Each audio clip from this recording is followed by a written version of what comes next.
Under the sacred deity of this day of your time, how are you all? All right, thank you. Once again, we thank each and every one of you individually and all of you together collectively for the co-creation of this interaction and the allowance of this transmission this day of your time. This transmission has been titled The People's Choice to allow us to explore new ideas, new topics that we have not either explored before at all with you or have not gone into great depth with.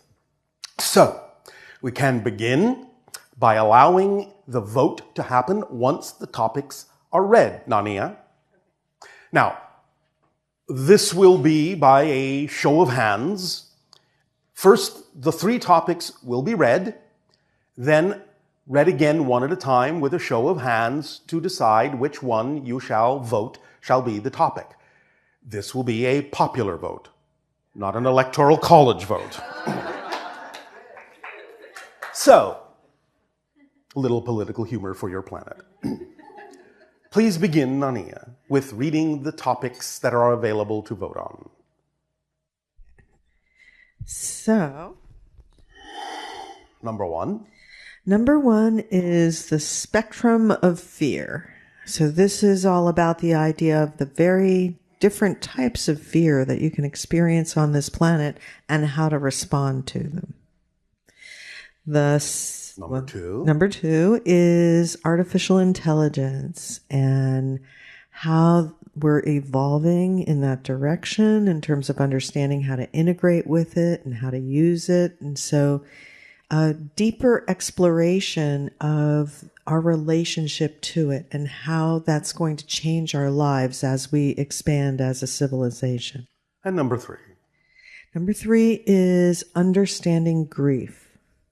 The idea that when we have loss through death or other reasons, we go through a lot of different stages. We have a lot of different experiences with it. It's a very powerful thing that you go through here on Earth. So Bashar will be explaining, if we choose that one, he'll be explaining how to understand that, how to shorten it, how to shift it, many different aspects of grief. All right, so the spectrum of fear, artificial intelligence, and discussions about grief. So, read them off one at a time. Get a show of hands. Okay, here we go. Spectrum of fear. All right, let's try it this way. Who doesn't want spectrum of fear? Okay, maybe about 10 people don't want it. So, okay. The next one is artificial intelligence. 6, 7, 8, 9. Still about 10 on that one. And finally, understanding grief. Just a few. All right. So you have your vote? Yeah, it was pretty overwhelming in terms of this audience about the spectrum of fear. Yes, we thought it might be. I'm scared. That's somewhere on the spectrum. Now, before we go deeply into it, if you, those who attended last night's transmission, remember we were talking about the idea of sensing and predicting probabilities that exist at the time the prediction is made, yes? And so we took a reading of what would happen tonight. Nania, would you remove the envelope from under the stool? You may wish to open it and pass out the handouts to people, because the only download we knew we would need would be the spectrum of fear.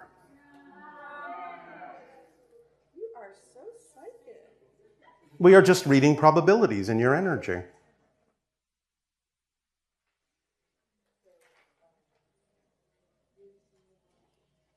So make sure everyone has a handout so they can follow along.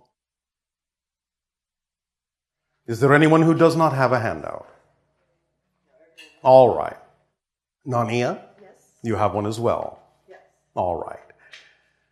Then, one at a time, from the bottom up, allow yourself, Nania, to please read them out loud one at a time. From the bottom from the bottom up, because that's where it begins. It starts with self-awareness. Basic self-awareness. That lays the foundation. That allows you to understand yourself, to have a reflection of yourself, to create consciousness within you. And then A plus, so awareness plus survival instinct. So once you become self-aware in physical reality, the body consciousness, all of this now, these first ones are in the body consciousness spectrum, sort of an automatic function that comes along with body consciousness in having an incarnation. And the first representation of this energy would be what you will experience as survival instinct. And then A plus survival awareness plus survival instinct plus L, which is learned and accepted parameters. yes, so the limitations that are necessary for you to experience a physical reality set up a certain kind of barrier, border, parameters for you to follow, keeps you in a certain format or a certain focus. And the more that you explore this with a minimal amount of survival instinct, you gain what is simply called experience in living in physical reality. Now, these are the automatic functions.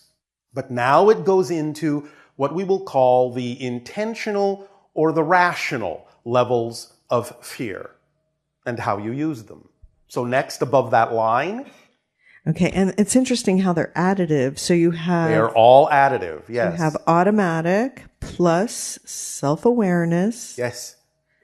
Or The automatic self-awareness survival instinct plus survival instinct plus the limitations that you learn plus experience. and experience, this all becomes cumulative. And one builds on the other to create the next level. Is that the caution, alertness? The idea now is caution. Now, this is the intentional, rational level. When you have used your survival instinct and your self-awareness and the parameters that you've learned about existing in physical reality, now the first level, and again, not to say that this is fear as you understand it or as you commonly use that term, but it is an expression, a very low vibrational level of it where you become simply cautious about things. So you don't necessarily just see a spinning blade and go running into it because you have learned the limitations of what happens in physical reality when you do that, or simply go running across the street and get hit by a car. You become simply naturally somewhat cautious so you can navigate physical reality in a way that is protective of your survival instinct. And then, above that, Should I go through all the additives or just No. just do the added one? You already now understand that this is all cumulative. Each level adds to the next, to the next, to the next, to create the next level above it. Oh, I see. So now when you add caution to Yes. that mix, you end up with wariness. Now you start to pick up on the idea that sometimes in your culture you have called bad vibes, where you simply feel that something may not be quite aligned here. You start being sensitive to the idea. You gain enough experience to become sensitive to the idea and be able to pick up on the idea that something may be out of alignment with your preferences in life, may not necessarily be to your benefit. And so you start becoming wary of certain things. Again, this is not necessarily automatically a negative. There is both a negative and a positive mix in this level of intentional and rational fear. But wariness can serve you, again, so that you can pay attention to the signs or what you might call in your reality red flags, and know when somebody is telling you or a situation is telling you that you need to be cautious, you need to be wary, so that you can move into this with intention and your eyes open and alertness and navigate your way through this in a beneficial way for yourself by applying positive definitions. And now, cumulatively, above wariness, we come to what you classically call typical fear. Yes? So this is the one where once you add in wariness, Yes. you end up with fear, right? Yes, but now you have the idea that this can also be the result of positive things, negative things, and it can be mitigated by more positive definitions. But this is where fear can also be protective in a positive way by keeping you away from things that would actually be damaging to you, detrimental to you. Or it can be negative based on fear-based negative definitions that are not necessarily to your benefit. This is still within the level of the intentional and rational levels and expressions of cumulative energies that create fear, because you can still do something about it with your consciousness intentionally. So you get to use fear, if you wish, in a positive way by making fear your friend and knowing that fear in the positive sense, being defined that way, is now simply a messenger knocking on your door to tell you that you might have fear-based beliefs in your unconscious mind that you're unaware of. And it's helping put you in touch with that fact so that you can illuminate those things, find out what those definitions are in your unconscious mind, bring them to your conscious attention, and let them go if they're out of alignment with who you prefer to be, so that you can expand yourself in a positive way. And so on this level, this is the last level where you can use fear in a positive way by recognizing the negative definitions that have created the negative experience of fear within you.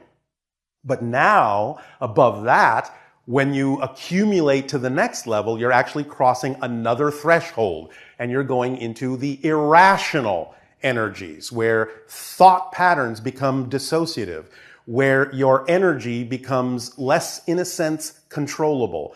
You go into the idea, crossing that threshold, of paranoia.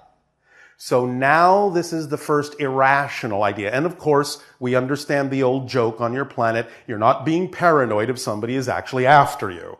But this still is down in the level below that threshold, where you're actually making a rational recognition that you might actually be in physical harm or danger.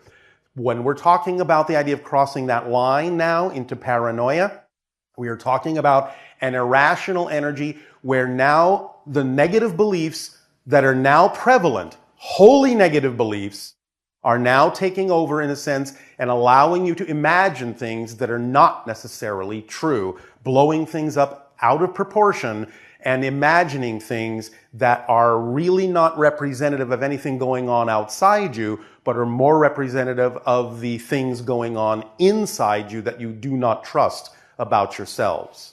Panic now, being the next level that you accumulate, allows you to experience what you recognize as phobias, where you really have seemingly a completely uncontrollable paranoia about things in specific terms that you are now using as a symbol to represent the negative belief system. This goes into panic.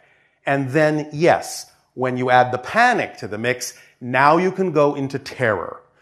This starts really breaking down your thought process, any kind of rational experience at all. And when you cross that threshold, you then can go into the idea that terror can actually literally frighten you to death.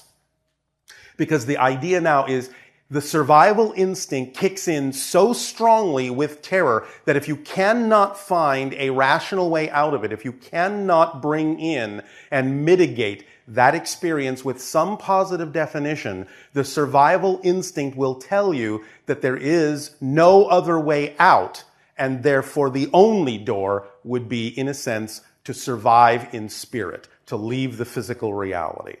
So these are the formulas, the cumulative formula of energy that is called the spectrum of fear. You follow? Yes, I almost feel like we need to reiterate it a little bit. Now, we haven't gone to death, right? We haven't done that one yet. Death. Well, that's death. Oh, that's death. But that's survival of spirit, it says. Survival of spirit is natural because there is no way the spirit can die. So death is death of the physical in order to survive. Because the physical at that point does not find that there is any way for it to survive. It cannot find a way out. It cannot find a way to mitigate the terror.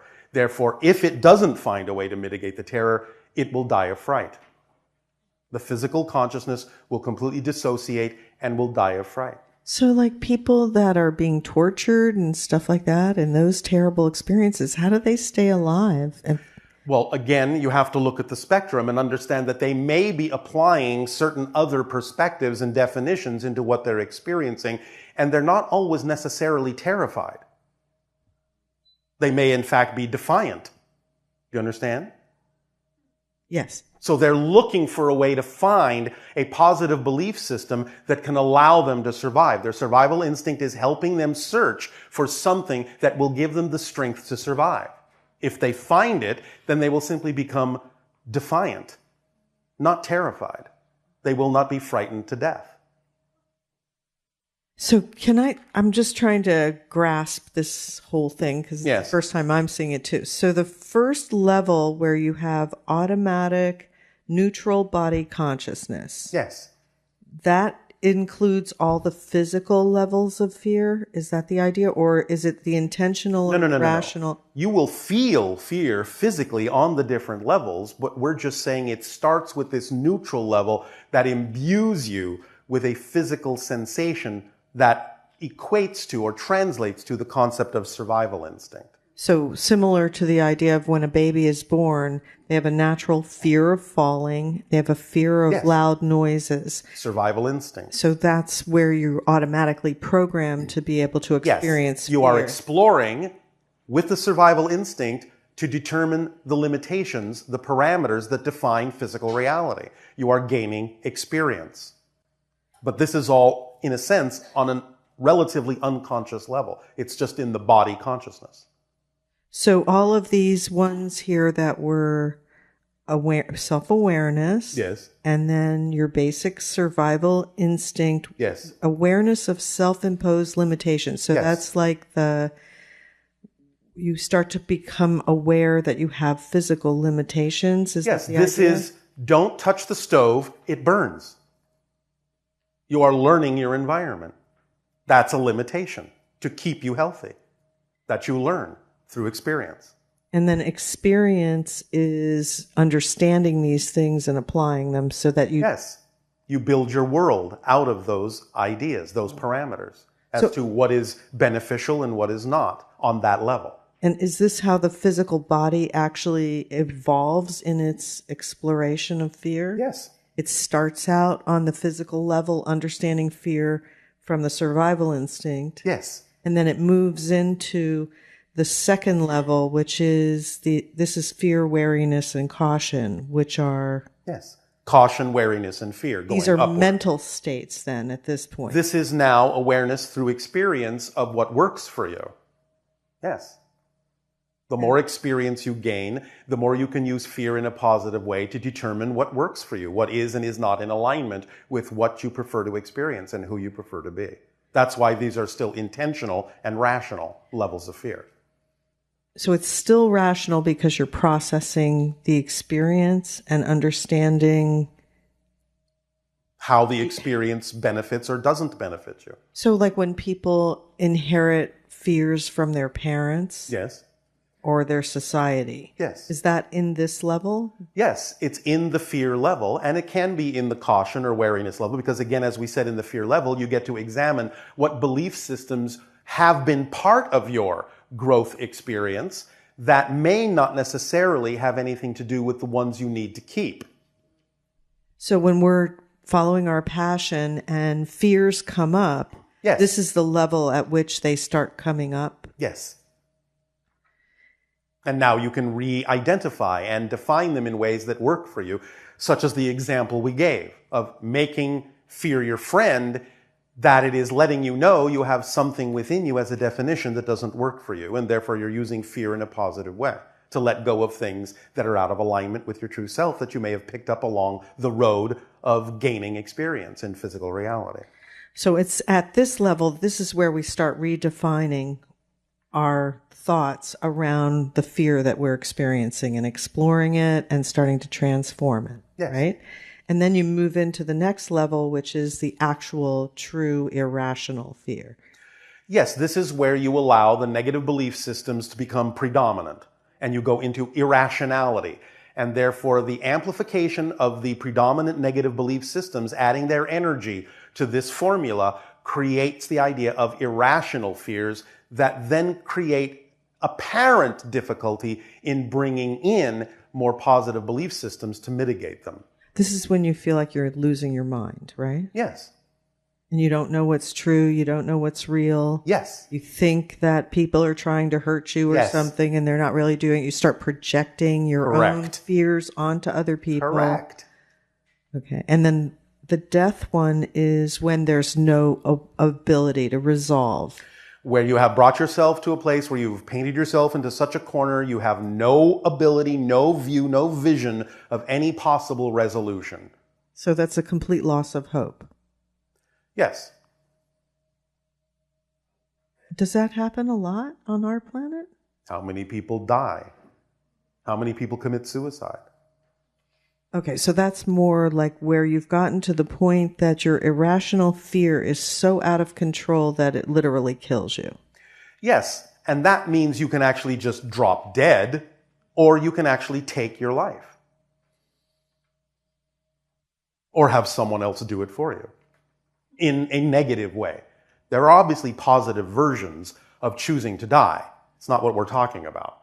We're talking about the idea of the irrational fears building to such a fever pitch that you simply find there is simply no other exit, no way back. There is only one door, and that door is called death.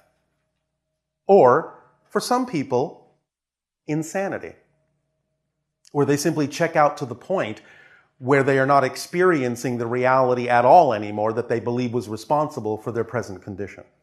In a sense, it's a kind of death, because you become something that is really not the person you started out to be at all, and experience reality completely through a dissociative state. So it's a death of the original personality. Whether that physically happens or not is not the issue. It's the death of the original personality as an escape route. Yeah, it kind of reminds me of like the horror movies they show where people can't scream or something like that, and they just die, you know? Yes. Dying of fright is a real thing. Wow. Your body will shut down. Your heart will stop. Your mind will go blank. You'll exit. You'll escape. So all those people they put in asylums back in the 1920s and everything, Yes. they were in that state where Well, not all of them. but a lot of them. Some of them, yes. Because again, remember that back in those times, you had different definitions about what constituted the idea of insanity. And they were not all truly insane. They were just put upon by the mores of society that didn't buy into what those people were experiencing in their lives. Now, some of them, when they were put in those situations, might have eventually gone insane by being put there, but that doesn't mean they were all insane when they started. But it's also one of those things where when you see that level of insanity expressed over so many beings simultaneously, you wonder what's going on, you know, why that happens to us. So this Well, now you have the spectrum of fear. We have now delivered the formula of the spectrum of fear. You can see how it accumulates, what adds to what to create the next level. So this is something you can absorb and ponder in your own time if you wish, or you can ask a question about it when you come up. It's up to you. But you can start with your regular discussions and questions if you wish.